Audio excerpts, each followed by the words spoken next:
In Glasgow, Scotland, a professional chef named Michael wakes up with a woman sleeping beside him. Yeah, he does. It seems like the two recently got intimate and are trying to sleep. Surprisingly, Michael kindly asks the girl to leave, mentioning that he finds it hard to sleep with someone else in his bed. Initially, the girl laughs it off, thinking that Michael must be joking, but when he keeps insisting, she angrily gets out of the bed and leaves. Meanwhile, Susan, an epidemiologist, can be seen taking a walk on the beach with her sister Jenny. Turns out she recently went through a breakup and is having a hard time coping with it. To relieve her stress, she starts throwing rocks at seagulls. Goddamn shithawks. In the next scene, Michael arrives at the restaurant where he works and has a typical day, serving many customers and making varieties of dishes. His coworkers tease him for ending yet another short-lived relationship and dumping a girl just after being romantic. On the other hand, Susan returns to work after being absent since her breakup. Unexpectedly, her boss Stephen interrupts her on her way to the lab and takes her to the hospital, explaining they need her there. At the hospital, they encounter a man with a puzzling condition, sudden depression and excessive crying, followed by a loss of smell. Susan wonders why she was called for such a strange case, and Stephen informs her that similar cases have been reported worldwide in the past 24 hours, with no apparent connections between the patients. They decide not to panic, for now, hoping the situation will resolve on its own. The next day, Susan is smoking by the window before work, when she spots Michael coming out of the restaurant's back door on her street. They notice each other, and Michael playfully asks Susan for a cigarette. "Hey babe, you got some cancer for me?" She tosses one to him, and Michael playfully asks her to visit the restaurant as he is a chef there. However, to his dismay, Susan ignores him and closes her window. Later, at the lab, Susan and her coworker update Stephen with their findings. They've ruled out a virus and contagion, but they acknowledge that the problem is spreading. They also discuss that the possible causes could be a new toxin, environmental factors, or even terrorism. They agree that it's definitely spreading as more and more people in the city experience sudden bouts of grief during the day, followed by a loss of smell. Just sounds like they've all been to Taco Bell to me. Meanwhile, the authorities address the issue on the news, assuring people that scientists are investigating the situation and there's no need to panic. However, despite their stressing that it's not contagious, fear grips the streets. People start going out less, and those who do wear masks to protect themselves. One evening, Michael's restaurant is empty, so the staff leaves early. Later, when Michael also goes outside to smoke, he sees Susan arriving after work. He chats with her for a while before inviting her for dinner at the restaurant, where there's extra food due to the lack of customers. Initially, Susan hesitates, which makes sense given she's in charge of the outbreak, but she eventually joins after some insisting because she's a moron. Inside, Michael presents her with his special dish, and Susan appears to be greatly impressed by his cooking skills. However, while enjoying the meal, she is suddenly overwhelmed with grief and starts crying. She mentions that she remembered her late father and cannot stop thinking about him. Michael comforts her and offers to take her home, disregarding her concern about catching the mysterious illness. He stays to comfort her until she falls asleep, but ends up experiencing the same grief himself. Now, both of them console each other and eventually fall asleep.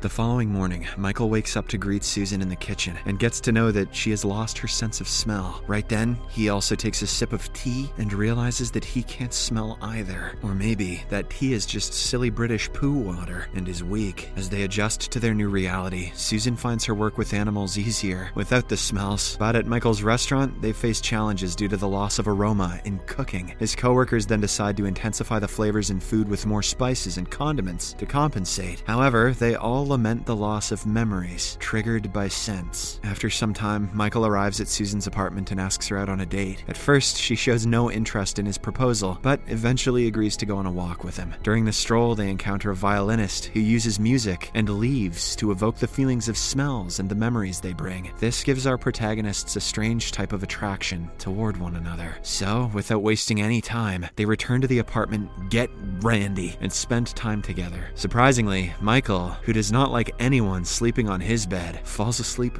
peacefully. But after a while, Susan tells him that she needs to be all by herself and requests Michael leave. Without questioning her choice, he leaves his visiting card and walks out of her apartment. On his way home, Michael encounters a man who sees the loss of smell as a divine punishment and believes the end is near. Can it, Trevor? You say that about everything. Back in his bed, Michael struggles to sleep, even though he's alone, feeling the lingering impact of the day's events. The following day, he visits his fiance's grave at the cemetery and encounters encounters her parents, who criticize him for not bringing flowers for their daughter. Meanwhile, Susan spends time with her sister Jenny and her kids. She learns that her ex is getting married and having a baby soon. Susan also talks about Michael, unsure if she truly likes him because she tends to choose the wrong partners. Hearing this, Jenny suggests she give Michael a chance and accept him. However, Susan replies that she does not want to fall in love again and bear the pain of the breakup. As the days pass, various theories about the mysterious illness emerge worldwide. Environmental groups suspect an ecological apocalypse. Intelligence agencies think it's an attack on freedom. Fundamentalists view it as divine punishment, and some blame capitalism, considering it an economic scheme. There are even mentions of alien involvement, resulting in people losing their senses and eventually their minds. One afternoon, Susan witnesses her boss, Steven, having a severe panic and anxiety attack at the lab. She confronts him at the moment, but later experiences the same panic attack in the parking lot, along with her coworker and others worldwide. These attacks are followed by intense hunger, leading people to eat strange things like flowers, raw meat, lipstick, and even clothing. Some people are even eating Tide Pods, but that's just because they're idiots on TikTok. However, when the frenzy subsides, people feel disgusted by themselves and realize that they can no longer taste anything. In the midst of coping with these changes, Susan seeks comfort in Michael. She explains that taste and smell are connected, and it's natural for them to disappear together, though she's not sure if their other senses will be unaffected. The next morning, Susan looks out the window and sees that people are back on the streets, and their lives are still going on, despite the changes. With this motivation, she encourages both herself and Michael to continue with their routines, even though he's unsure if he'll keep his job. Later, they agree to start dating, as they believe that soon people will lose other senses and will need someone by their side to stay happy. In the next scene, when Michael reaches the restaurant, his boss informs him that they won't be opening due to the lack of clients. Turns out people only buy flour and fat these days because they can't taste or smell their food. However, Michael disagrees with his boss and believes that people will still enjoy going out for dinner and celebrating with big toasts. He decides to reinvent the restaurant's menu, focusing on textures and sounds, and luckily, it becomes a great success. People return back to restaurants because they enjoy the social experience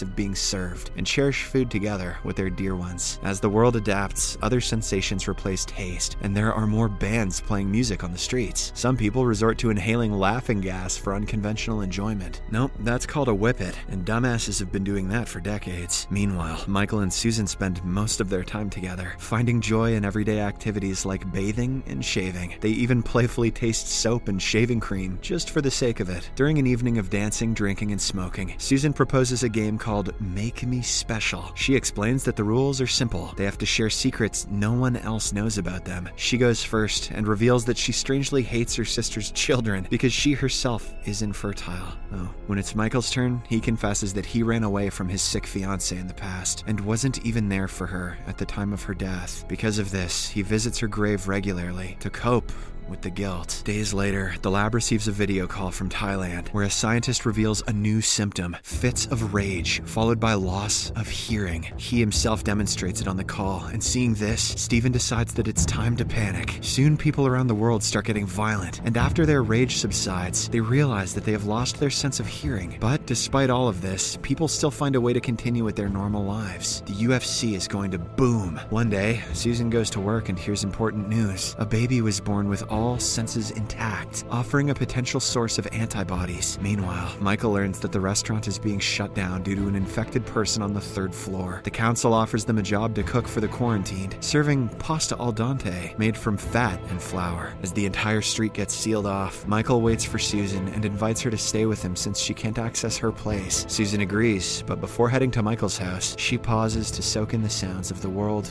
one last time. Once at Michael's place, Susan playfully mentions living together, but all of a sudden, he changes his demeanor and reacts negatively. He becomes verbally abusive, insulting her and mentioning her infertility. He then starts throwing things around the house and keeps belittling Susan. The situation escalates into violence, and a frightened Susan finally decides to leave. As she drives through chaotic streets, she notices people shouting for help. However, she remains inside her car and drives away to her lab. Soon after Susan leaves, Michael's rage outburst outbreak subsides, and he realizes that he has lost his hearing. To make matters worse, his house is quarantined, and he receives orders to stay inside with government-provided noodles. No, not the noodles! Not the noodles! Later, Susan arrives at the lab to find Stephen alone and helpless. Right then, Michael calls her, apologizing for his behavior and expressing his love for her, but Susan refuses to answer him back and throws away her phone. Some epidemiologist. Unfortunately, she also succumbs to rage and becomes deaf. Following this, she heads to her sister's apartment, as it is the only safe place in the city for her. Meanwhile, Michael leaves his quarantined house and visits Susan's apartment, arriving below her window. However, she is not there. Instead, he finds his boss at the restaurant, who has also lost his hearing. Across the globe, two movements emerge. One group, who believes in the impending end of the world, starts running through the streets and looting everything on sight. However, the other one is focused on rebuilding and using sign language as their primary means of communication. They believe that the world will one day return back to normalcy. Some of them even blindfold their eyes and prepare for their next loss of sense, i.e., vision. Next, Michael's restaurant reopens, serving dishes designed for texture and using lights to signal new orders. He visits a bar they used to frequent and is surprised to find people still enjoying live bands by placing their hands on the speakers to feel the vibrations. That's stupid. As the world awaits the darkness, people focus on visual experiences like reading, getting tattoos, and appreciating paintings and sunsets. Most spend their time with their families, but Michael drowns his sorrows in alcohol, calling out Susan's name under her window. In the last scene, as darkness approaches, an emotional symptom emerges. Joyful euphoria. People start feeling extreme happiness and have no regrets, jealousy, or guilt. They hug each other, cherishing life's beauty. At the same time, Michael and Susan both remember the happiness they shared and seek each other out. Susan arrives at the restaurant, and Michael rides his bicycle to find her, but is unable to stop her as she drives away. However, Susan has to return to a one-way road, and they finally meet in the middle of the street. Both are happy to see each other after a long time, and as they walk toward each other, darkness engulfs them. This is when we get to know that people around the globe have turned permanently blind. However, the movie ends with Michael and Susan holding hands, sharing a tearful kiss, and embracing their final moments together, looking like any other couple in deep love. Subscribe for more videos like this, turn on notifications, and leave a like to help the channel out. Thank you for watching.